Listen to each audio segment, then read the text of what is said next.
Welcome to One on One with Mitch Lafon, and joining me on this episode, it is Motörhead guitarist Phil Campbell. We talk about his new band, Phil Campbell and the Bastards Sons, and their new EP, simply called Phil Campbell and the Bastards Sons. We talk Lemmy, Motörhead, Mikkey Dee, Scorpions, Persian Risk, and a whole bunch of other stuff. Before checking that out, please check me out on Twitter at Mitch Lafon, MITCHLAFON, One on One Mitch Lafon on Facebook, paypal.me/Mitch Lafon should you care to support the podcast.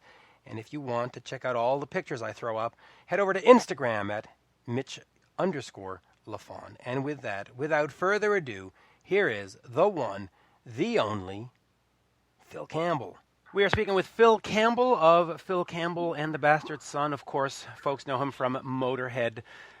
Good day, Phil. Pleasure to speak with you. It's been a while. Yeah. How are you, Mitch? Yeah, all good here. I'm talking to you from cold Leipzig in Germany. We're doing some shows with Saxon.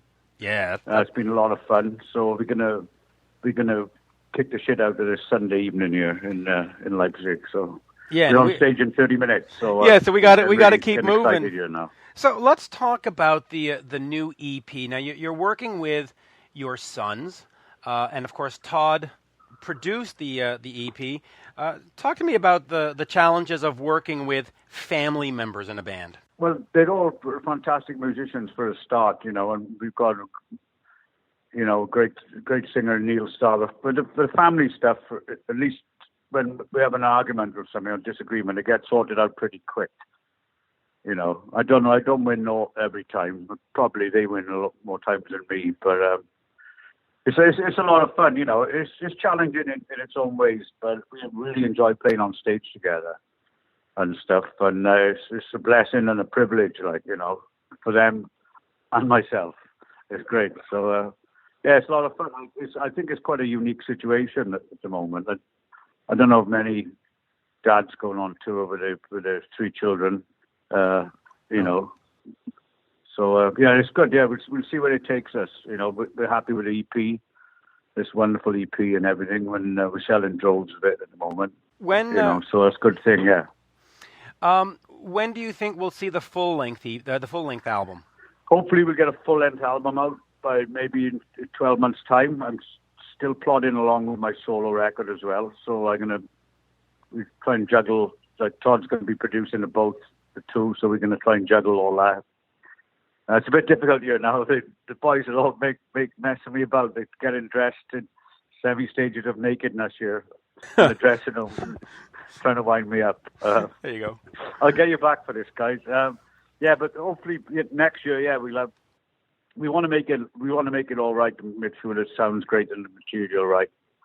So we'll be maybe in 12 months' time, hopefully, if all goes well. Let's talk about sort of the musical direction for both the solo album and for this. Obviously, you were with Motörhead for 30-some years. Is there a need to make the album sound like Motörhead music, or are you sort of more in wanting to explore your own musical agenda? Well, like Motörhead music was in a big way my sort of music, because I mainly wrote most of the riffs for all them years. But, a musician is a musician. Most of the good musicians are capable of more than one style. And I'm really proud of what we did with Motörhead and everything like that. We just write in songs. A good song is a good song. We're just trying to write individual good, rock songs at the moment. And some might have a big Motörhead influence. Some, different songs sound like different influences to different people. Like if I'm a bit too close to it, I need people to say what they think about it and stuff. But a good song is a good song at the end of the day. So, I'm sure a lot of our stuff's going to have like Motörhead inflections in the future, and a lot of it isn't. So, expect the unexpected, as I like to say. Right. Now, I'm trying to rush through this because I see we have our time's running, but earlier today I bought a compilation CD that had a song by Persian Risk on it, your early band. Talk to me a little bit about that band, and why wasn't it able to have a stronger foothold? I don't know. With Persian Risk, well, I formed a band and I left after 5 years to join Motörhead.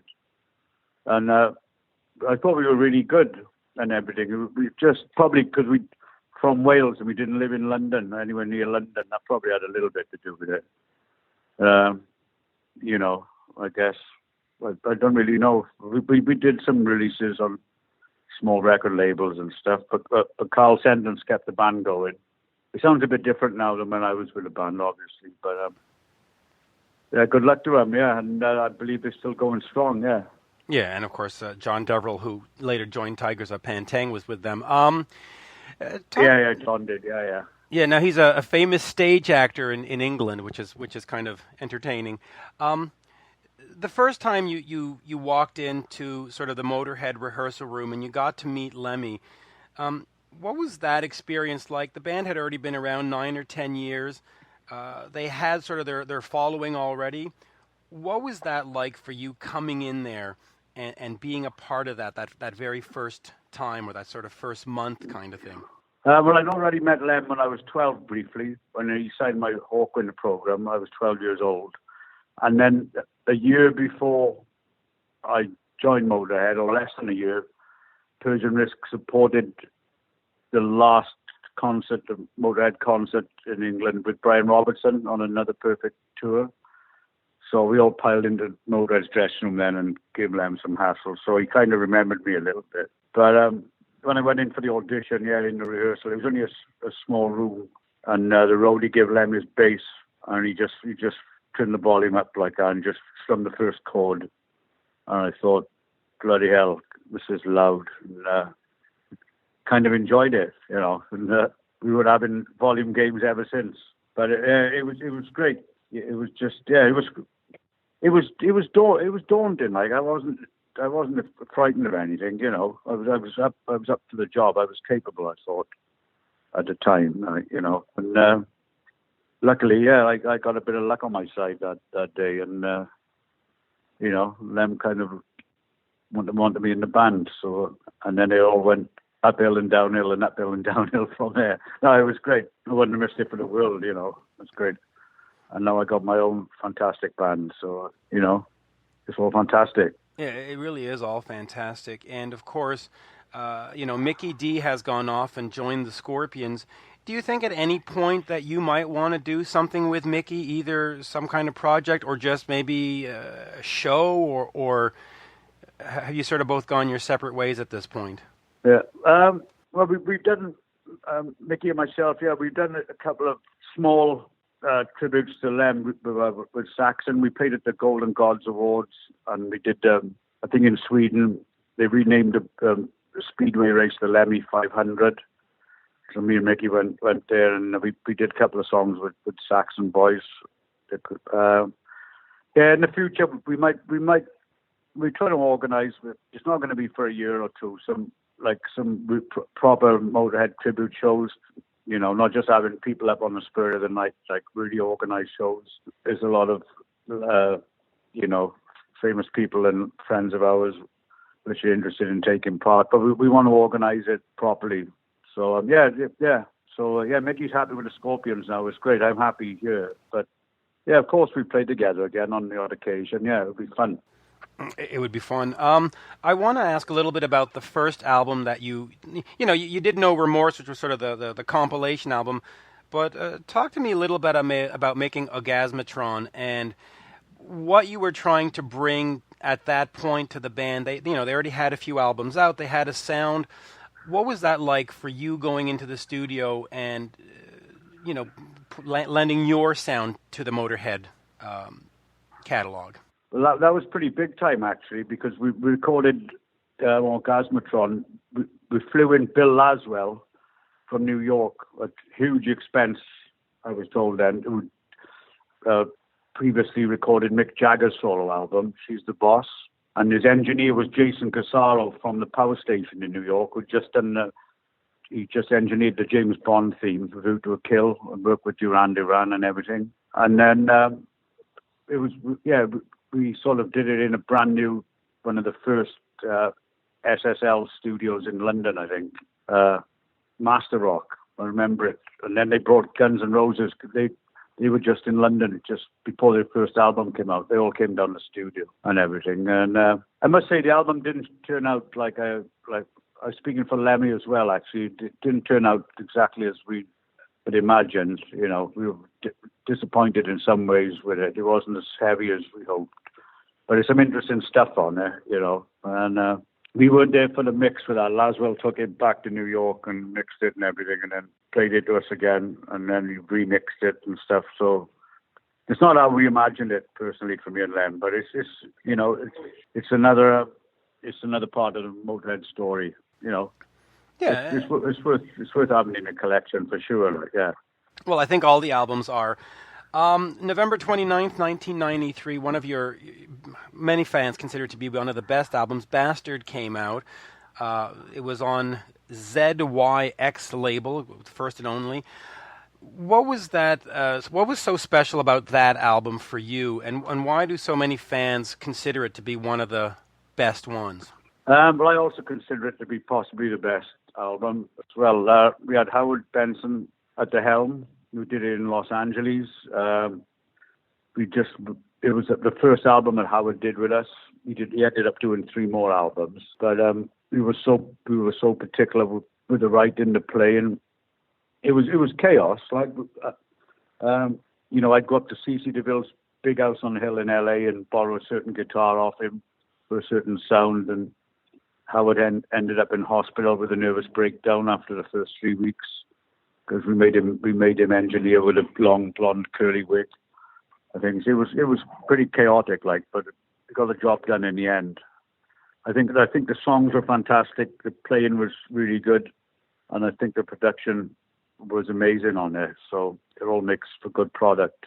I think it's my favorite Motörhead album by a mile, actually. Okay, let me ask you then, why is it your favorite? I mean, other than, is it just sort of like one of those things where everything just came together at the right moment, at the right time, and it's just sort of perfection? Or is it just your guitar tone? What sort of makes it? Yes, well, everything, like down to the bass drum tones and everything, the songs, the lyrics. Yeah, it was pretty close to perfection, and I still play it. You know, every couple of months I'll whack it on. You know, and it clears me out and everything. Yeah, it's I just think it's brutal and it's loud, and that sums up Motörhead. That sums up Motörhead. You know, now, well, I know we're running down here to the last 2 minutes. Let me ask you this: you mentioned a solo album, and of course Phil Campbell and the Bastard Sons.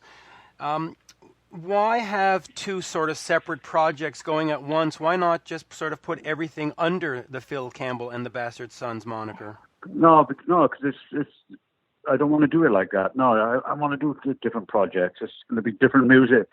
It's going to be different music, and I've got some guest musicians playing on my solo record. Will be it's a different thing completely. It will have its similarities, but it's just 2 different projects I want to do. Okay, so there you go. different musical visions, I guess. And we did mention you got two things to look forward to instead of one next year. Now, there you go. There you go. Isn't that great?